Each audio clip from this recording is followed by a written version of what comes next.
इन लोगों ने राम पर फिल्म बनाई। कितने मूर्ख हैं, हनुमान जी से कैसी भाषा बुलवा दी और टीवी पे बहस और कर रहे हैं। कह रहे वो तो भक्त थे, भगवान थोड़ी थे। भाई मेरे, राम जी को कुछ भी कह लेना बच जाएगा, इनको कुछ कहा ना तो फिर बस राम जी भी नहीं बचा पाएंगे। हनुमान जी की भाषा, पहली बार जब हनुमान जी से संवाद किया राम जी ने, जब उन्होंने कहा कि मैं सुग्रीव, महाराज सुग्रीव का प्रधानमंत्री हूं, तो श्रीमद् वाल्मीकि रामायण पढ़िए। नमस्कार, मैं हूं आपके साथ सृष्टि श्रीवास्तव। तो सुन लिया आपने क्या कह रहे हैं कवि से कथावाचक बने कुमार विश्वास, और जिसके बारे में बोल रहे हैं उनका नाम मनोज मुंतशिर है, जो बॉलीवुड के गीतकार हैं। अब कुमार विश्वास का यही बयान तूफान लेकर आया है और इसको लेकर मनोज मुंतशिर भी मैदान में उतर चुके हैं। बात दरअसल ये थी कि कवि कुमार विश्वास किसी प्रोग्राम में थे और वहां पर आदि पुरुष फिल्म में डायलॉग और गाने को लेकर अपनी बात रख रहे थे और उसके गीतकार और डायलॉग लेखक मनोज मुंतशिर पर हमला बोल रहे थे। इसी को लेकर भारत समाचार ने ट्विटर पेज से एक ट्वीट किया और लिखा कि कुमार विश्वास का मनोज मुंतशिर पर हमला। कवि कुमार विश्वास ने लेखक मनोज मुंतशिर पर करारा हमला किया। कुमार विश्वास ने कहा कि जो व्यक्ति हनुमान जी से संवाद करवाने की बात करता है उसे ऐसी सजा मिलेगी कि भगवान राम भी उन्हें नहीं बचा पाएंगे।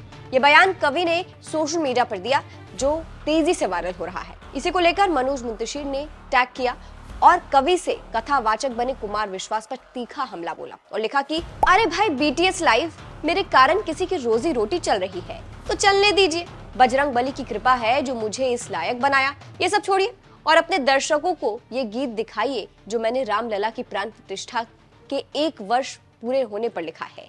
प्रेम बांटिए, श्री राम को दिखाइए। नफरती चिंटुओं को अपने सम्मानित चैनल पर क्यों जगह दे रहे हैं। जय श्री राम। तो आप समझ सकते हैं कि कैसे मनोज मुंतशिर ने कवि और कथावाचक कुमार विश्वास को करारा जवाब दिया है। अब इसी को लेकर सोशल मीडिया में लोग पक्ष विपक्ष बन गए हैं और अपनी अपनी बातें रख रहे हैं और मजे ले रहे हैं। हम यहाँ पर वो बयान सुनवाते हैं कुमार विश्वास का, जिससे एक बार फिर महाभारत छिड़ी है। इन लोगों ने राम पर फिल्म बनाई। कितने मूर्ख हैं, हनुमान जी से कैसी भाषा बुलवा दी और टीवी पे बहस और कर रहे हैं। कह रहे वो तो भक्त थे, भगवान थोड़ी थे। भाई मेरे, राम जी को कुछ भी कह लेना बच जाएगा, इनको कुछ कहा ना तो फिर बस राम जी भी नहीं बचा पाएंगे। हनुमान जी की भाषा,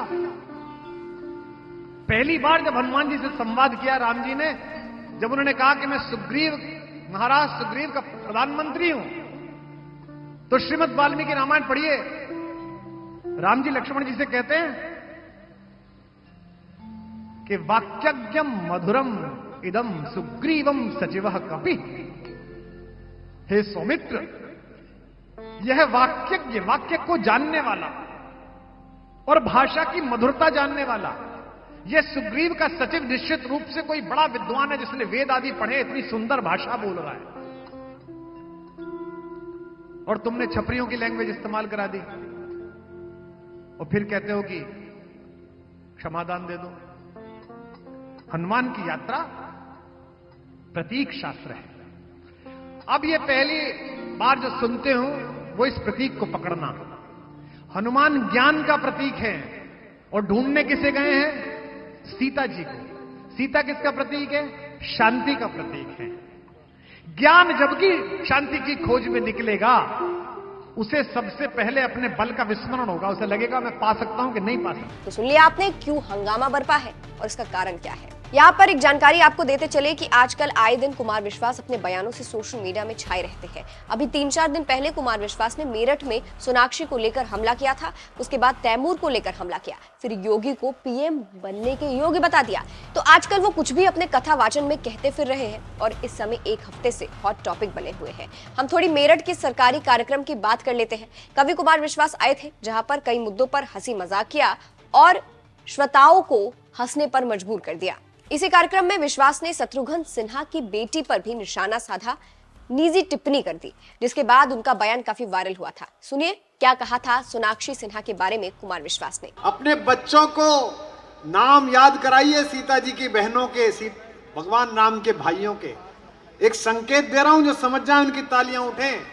अपने बच्चों को रामायण सुनवाइए, गीता पढ़वाइए, अन्यथा ऐसा ना हो कि आपके घर का नाम तो रामायण हो और आपके घर की श्री लक्ष्मी को कोई और उठा के ले जाए, तब पढ़ रहा। अपने बच्चों को नाम याद कराइए सीता जी की बहनों के, भगवान राम के भाइयों के।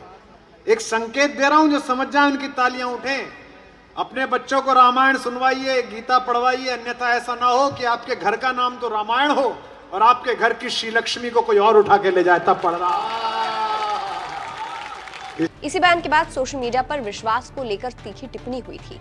तीखी आलोचना के बाद घिरे कुमार विश्वास ने एक चैनल से बात करते हुए अपनी सफाई पेश की थी और कहा था, मैं जहां रहता हूं गाजियाबाद और नोएडा में, वहां हर 10 घरों में किसी का नाम रामायण है, किसी का गोकुल, साकेत, श्रीधाम, नंदावन है। यही कुछ नाम है जिसे लोग चुन लेते हैं। ईश कृपा या ऐसा कुछ करके अब आप किसी व्यक्ति से जोड़कर विटंडा करें, क्योंकि ये राजनीतिक हित को और वोट बैंक को एड्रेस करता है, तो मैं इसके लिए उत्तरदायी नहीं हूँ।